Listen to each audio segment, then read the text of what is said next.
का समय था। शामू नदी किनारे मिट्टी खोद रहा था। आज अगर अच्छी मिट्टी मिल गई ना पिंकी, तो 2 घड़े बनाऊंगा। तेरे स्कूल की फीस भी जमा करनी है इस बार। भैया, तुम थकते नहीं क्या? रोज मिट्टी, रोज मेहनत।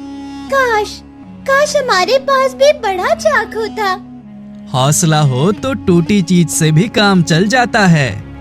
देखना, ये पुराना चाक अब भी साथ दे रहा है। तभी शामू का हाथ काली चमकती मिट्टी पर पड़ा। अरे, ये कैसी मिट्टी है? नरम भी है और कुछ चमक रही है। कभी देखी नहीं ऐसी मिट्टी, पर महसूस अच्छी हो रही है। भैया, ये काली मिट्टी डरावनी लग रही है। इससे घड़ा मत बनाना। तू डरपोक है पिंकी। ये मिट्टी किस्मत बदल सकती है। आज देख, इससे कुछ अलग बनाऊंगा। शाम को शामू ने उस काली मिट्टी से पहला घड़ा बनाया। ये तो बहुत चिकनी है। घड़ा खुद घूमने लगा। ऐसा पहले कभी नहीं हुआ। कमाल है। रात को जब शामू सोने गया तो वही घड़ा खुद से हिलने लगा। मुझे अधूरा मत छोड़ना। मेरी तकदीर पूरी कर, वरना तू भी अधूरा रह जाएगा हमेशा के लिए। शामू हड़बड़ाकर उठ बैठा। डर के मारे पसीना पसीना हो गया। ये सपना था क्या? पर आवाज तो कानों में गूंज रही है। पिंकी को बताऊं? नहीं, उसे डर लग जाएगा। जैसे ही वो पिंकी को बुलाने चला, हवा में एक डरावनी आवाज गूंजी। अगर किसी को बताया तो तेरा अंत पक्का है। अब तेरा रास्ता तो ही चुनेगा। शामू डर से कांप उठा। ये मिट्टी कुछ तो छुपा रही है और मैं उसे जानना चाहता हूँ। अब की बार कुछ अलग बनाऊंगा, कुछ ऐसा जो सबको चौंका दे। इस मिट्टी की ताकत का फायदा उठाना ही होगा।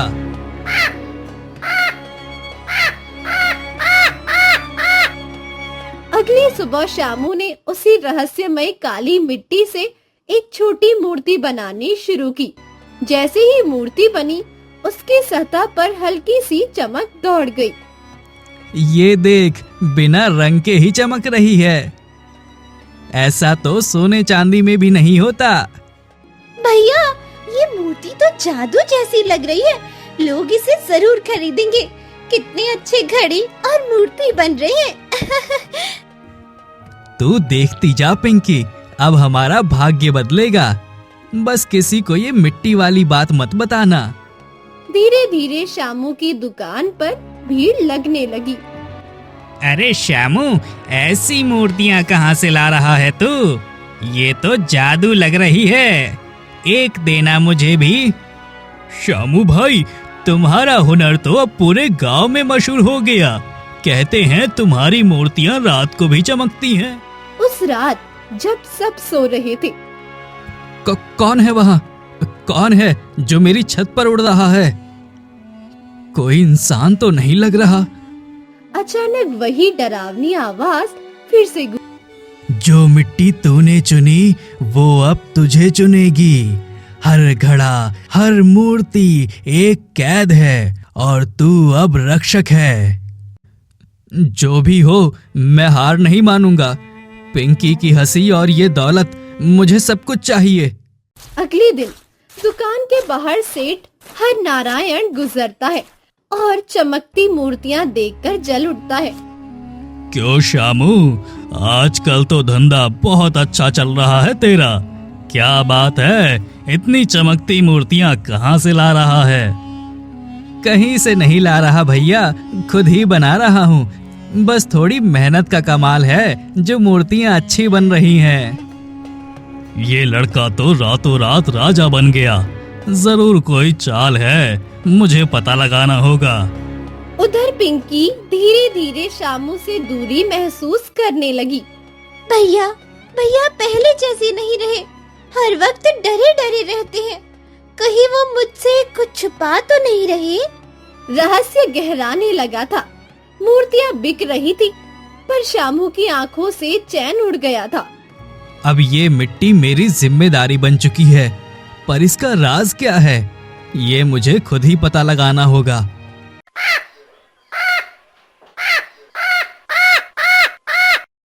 अगले दिन की सुबह दुकान पर ग्राहक तो थे, पर शामू का मन कहीं और उलझा था। भैया, आज भी मूर्तियाँ चमक रही है, लेकिन तुम्हारा चेहरा बुझा बुझा क्यों है?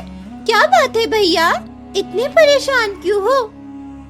रात फिर से परछाई आई थी पिंकी। इस बार वो और पास आ गई थी। मेरी सांसें थम गई थी। किसी को बताओ तो सही भैया, ऐसे डर डर के कब तक जियोगे आप? बताया तो था पिछली बार, तो वो डरावनी आवाज आई थी अंत की धमकी लेकर। मुझे कुछ समझ नहीं आ रहा कि क्या चल रहा है। तभी दुकान के बाहर से एक कांपती आवाज सुनाई दी। अरे ओ लड़के, तेरी मूर्तियाँ देखने आई हूँ। कुछ तो है इस मिट्टी में, कुछ बेहद गलत।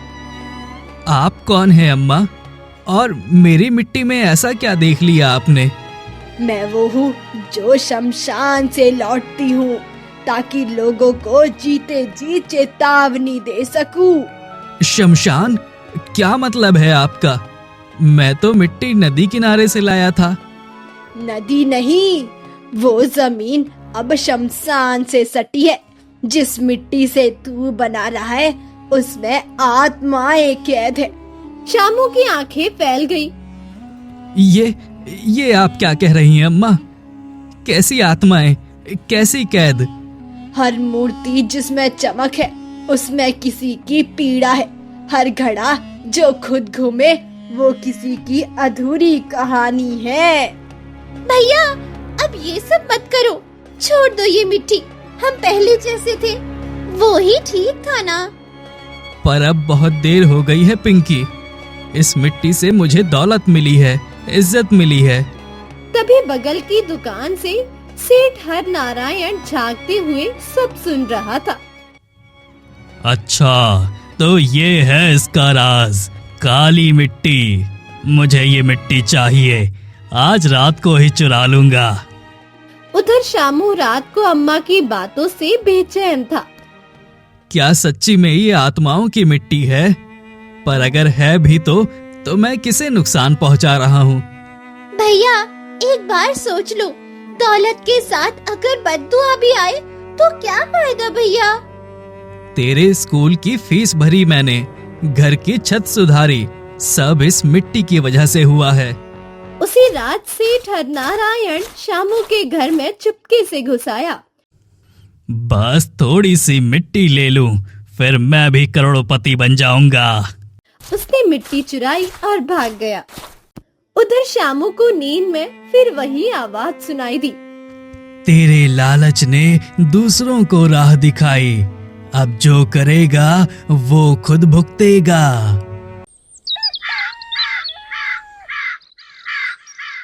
सुबह होते ही सेठ की दुकान बंद मिली। लोग कहते हैं सेठ घर से निकला ही नहीं। कहीं सेठ पर कुछ तो हुआ है। कल तक तो सब ठीक था, आज दुकान भी बंद। सुना है उसने भी मूर्ति बनाने की कोशिश की थी और मूर्ति की आंखें लाल हो गई थी। शामू को सब समझ आ गया। अब वो डरने लगा था, मगर सब कुछ छोड़ना आसान नहीं था। मैंने ये किस रास्ते पर कदम रख दिया है? अब पीछे हटना मुश्किल लग रहा है। शाम का समय। भैया, कल रात मेरे सपने में भी वो काली परछाई आई थी। उसने मेरी चोटी पकड़ी और बोली कि मैं बोल नहीं पाऊंगी।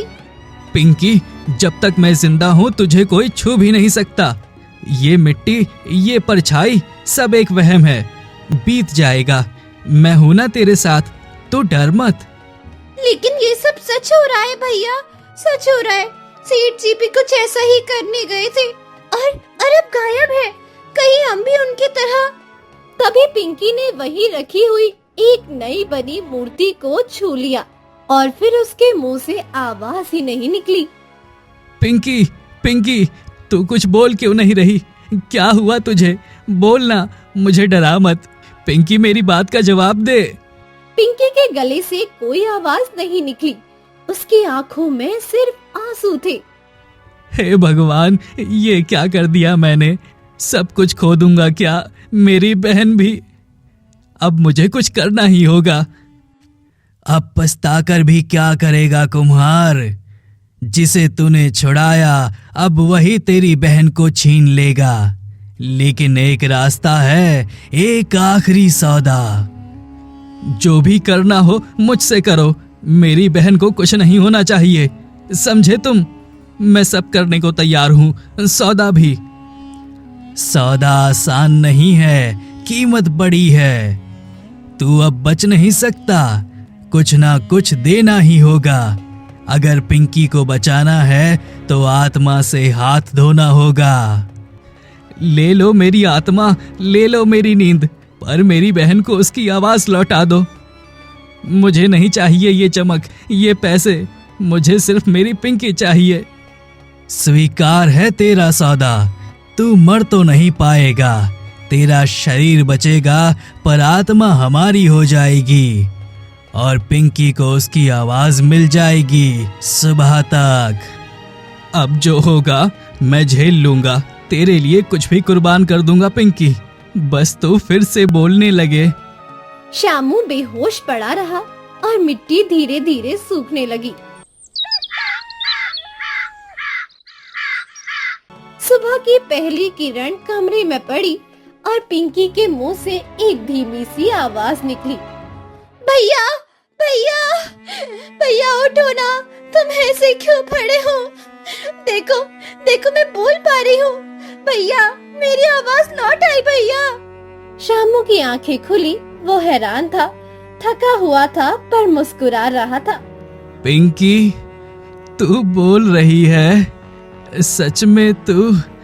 मेरी पिंकी वापस आ गई, भगवान का लाख लाख शुक्र है। तभी बुढ़िया अम्मा फिर आई, उनके हाथ में एक नया लकड़ी का चाक था। अब सबक ले ले लड़के, वो मिट्टी अब चली गई है, उस मिट्टी की भूख अब पूरी हो गई है। ये लो सच्ची मिट्टी और सच्चा चाक। शामू ने चुपचाप नया चाक लिया। शामू अब दिन भर ईमानदारी से नया चाक चलाता था। मिट्टी अब आम थी पर उसकी आत्मा चैन में थी। भैया, ये घड़ा बहुत सुंदर बना है, अब भी तुम्हारे हाथ में वही जादू है। मिट्टी बदल गई लेकिन कला नहीं। अब जादू नहीं, मेहनत का रंग है इसमें। हर घड़े में अब आत्मा नहीं, दिल है, जिससे कोई डर नहीं, कोई सौदा नहीं। पर भैया, एक बात पूछूं? वो मिट्टी जो एक रात में गायब हो गई थी, क्या वो सच में पूरी तरह चली गई? बुढ़िया अम्मा ने कहा था, भूख मिट गई। मैंने भी सौदा पूरा किया, अब सब ठीक है। अब पीछे मुड़कर देखना बेकार है। लेकिन उसी रात शामू की दुकान के पीछे एक कोने में एक पुराना सा घड़ा खुद ब खुद लुढ़क गया। उससे हल्की सी फुसफुसाहट निकली। एक सौदा अभी अधूरा है, एक परछाई अब भी जिंदा है और वो मुझसे आखिरी मुलाकात चाहेगी। शामू ने अब अनसुना कर दिया, मानो वो अब डर के बजाय भरोसे की जिंदगी जीना चाहता था। लेकिन गांव के मंदिर में पंडित जी ने एक रात अजीब बात बताई। इन दिनों मंदिर के पीछे अंधेरे में कुछ चलता है, पौधे सूख रहे हैं और दिए अपने आप बुझ जाते हैं, जैसे कोई छाया छुपकर सांस ले रही हो। क्या ये वही शामू की मिट्टी का असर है? सब कहते हैं अब तो मिट्टी खत्म हो गई थी, पर लगता है कोई टुकड़ा बच गया है। बात फैल गई, लोग फिर से डरने लगे और शामू एक बार फिर परेशान हो उठा। मैंने सब खत्म कर दिया था, अब ये नई बात सामने क्यों आ रही है? क्या मैंने वाकई सब मिटा दिया था? भैया, अगर कुछ बचा है तो शायद वो तुमसे कुछ कहना चाहता है, जैसे पहली बार घड़ा बोला था। रात को शामू दुकान में अकेला बैठा रहा। उसने धीरे से वही पुराना घड़ा सामने रखा। अगर तू अब भी है तो सामने आ। मैंने तेरी बात मानी, तेरे बदले में अपनी आत्मा दी। अब तू क्या चाहती है? घड़े से अचानक राख जैसी धुंध निकली। तू इकलौता था जिसने सौदा पूरा किया, बाकी सब डर गए, छुप गए या खो गए, पर तेरी सच्चाई ने हमें आजादी दी। तो फिर क्यों आई है ये परछाई वापस? अब क्या अधूरा रह गया? बता दे साफ साफ। मैं और कुछ नहीं दे सकता अब। तेरी बहन की मुस्कान ही काफी थी, पर मैं आई हूं तुझे विदा देने। अब मैं पूरी तरह जा रही हूं, हमेशा के लिए। शुक्र है अब कुछ भी अधूरा नहीं बचा। अब जो घड़ा बनाऊंगा उसमें कोई छाया नहीं होगी, सिर्फ मेरा हुनर, मेरी मेहनत और मेरी पिंकी की हंसी। कुछ महीने बीत चुके थे। शामू अब नई मिट्टी से सुंदर घड़े और मूर्तियां बना रहा था। उसका नाम अब पास के गांव तक फैल चुका। भैया, तुम्हारी मूर्तियाँ मेलों में बिकने लगी है। गांव वाले अब तुम्हें कुम्हार नहीं, कलाकार कहते हैं। ये सब देखकर मन बहुत खुश हो जाता है। खुश तो मैं भी हूँ पिंकी, पर कभी कभी लगता है जैसे कोई मुझे देख रहा हो, जैसे कोई अब भी साथ चल रहा हो। भैया, तुम फिर डरने लगे हो क्या? वो सब तो अब खत्म हो गया ना? काली मिट्टी, परछाई, आवाज सब चला गया। हाँ, शायद मेरा मन ही खेल रहा है, पर रात को जब मैं चाक पर काम करता हूँ तो लगता है पीछे कोई खड़ा है। एक दिन गांव में अचानक कुछ बकरियां मरी हुई मिली। मंदिर के पास के पीपल का पेड़ सूख गया। लोग फिर से डरने लगे। फिर से कुछ अजीब हो रहा है गांव में। पहले मंदिर, अब खेत, और वो पुरानी हवेली से आवाजें आ रही हैं। क्या वो शामू वाली मिट्टी फिर से लौटी है? कहीं कोई और इस मिट्टी को ना ले आया हो, या फिर सेठ हरनारायण वापस तो नहीं आया? उसका अंत तो किसी ने देखा ही नहीं था। उसे सेठ की दुकान के पिछवाड़े कुछ चमकती चीजें दिखी। वो तुरंत वहां पहुंचा। ये तो उस मिट्टी का ढेर लग रहा है, पर मैंने तो सारी मिट्टी नष्ट कर दी थी। ये यहाँ कैसे आई? तू सोचता था सौदा पूरा हुआ? नहीं शामू, मैंने तुझसे मिट्टी चुराई थी और मैं भी सौदा करने गया था। तो तू जिंदा है सेठ हरनारायण? तूने भी वही गलती की जो मैंने की थी, पर तूने सौदा तोड़ा होगा, इसलिए आत्मा फंस गई। मैं लालच में था, पूरा नहीं निभा सका। अब मैं आधा इंसान, आधा परछाई बन गया हूँ। इस मिट्टी से अब मैं खुद को पूरा करना चाहता हूँ। रुक जा, फिर वही गलती मत कर। ये मिट्टी अब और नहीं चाहिए किसी को। तेरा अंत निश्चित है अगर दोबारा इसे छुएगा। जमीन हिलने लगी। मिट्टी फिर से काली और चमकदार हो गई। भैया, भैया दूर हटो वहाँ से। भैया, कुछ तो गलत हो रहा है। ये मिट्टी अब और खतरनाक लग रही है भैया। शामू ने साहस जुटाया, हाथ में जलता दीपक उठाया और मिट्टी के ढेर पर गिर गया। हर बार कोई सौदा नहीं, अब मैं तुम्हें मिटाने आया हूँ, संभालने नहीं। जाओ और सबको आजाद करो। अब सच में मुक्त हुए। तू पहला इंसान था जिसने बिना लालच हमें छोड़ा। अब ये मिट्टी कभी किसी को नहीं बुलाएगी। अब ना कोई सौदा होगा, ना डर। मिट्टी अब मेरे दिल की होगी, ना कि आत्माओं की। और यही मेरा असली काम होगा, जीवन को गढ़ना। गांव में अब सब कुछ बदल चुका था। काली मिट्टी की परछाई जा चुकी थी और लोग फिर से खुशहाल जीवन जीने लगे थे। श्यामू ने जो किया वो कोई और नहीं कर सकता था। कोई और होता तो दौलत में डूब जाता, पर इसने आत्मा बचा ली पूरे गांव की। लेकिन उस शाम शामू अकेले बैठा था, शांत, गहराई से सोचते हुए। भैया, सब तुम्हारी तारीफ कर रहे हैं। गाँव के बच्चे तुम्हारे जैसे बनना चाहते हैं, पर तुम इतने चुप क्यों हो आज? मैं खुश हूँ पिंकी, बहुत खुश। पर कभी कभी सोचता हूँ, क्या वो मिट्टी हमेशा के लिए गई? भैया, जो चला जाता है वो लौट कर नहीं आता। तुमने वो मिट्टी नहीं जलाई थी, तुमने अपना डर जलाया था। शामू मुस्कुराया, लेकिन तभी बुढ़िया अम्मा एक आखिरी बार आई। उनके हाथ में मिट्टी का छोटा सा दीपक था। ये आखिरी दीपक है शामू, इसमें बची हुई सच्ची मिट्टी है जिसे तूने अपनी आत्मा से छुआ है। पर ये तो वैसी मिट्टी नहीं लगती, न काली है न चमकदार, ये तो एकदम सामान्य लग रही है। यही तो असली जादू है बेटे, जब मिट्टी में आत्मा नहीं पर दिल होता है। अब ये दीपक गांव के बीच रख देना, जहां पहले डर था अब वहां रोशनी फैलेगी, तभी कहानी पूरी होगी।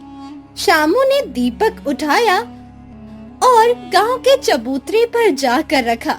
चारों ओर गांव वाले खड़े थे। भैया ने जो किया वो कोई चमत्कार नहीं था, वो एक भाई का प्यार था और इंसानियत की जीत थी। अब इस दीपक से सब सीखे, मिट्टी में भी जीवन है। मिट्टी का सच्चा कलाकार, जिसने आत्मा से नहीं दिल से काम किया।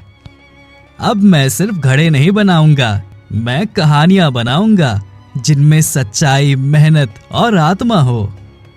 अब कोई डर नहीं है भैया, तुमने हमें सिर्फ मिट्टी से नहीं भूत से भी बचाया है। कभी कभी मिट्टी भी बोलती है पिंकी, बस हमें उसका मतलब समझना होता है। अब मेरी मिट्टी में सिर्फ तुम्हारी हंसी होगी।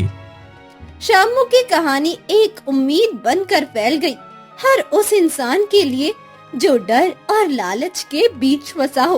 अब शामू कुम्हार नहीं, कहानीकार था।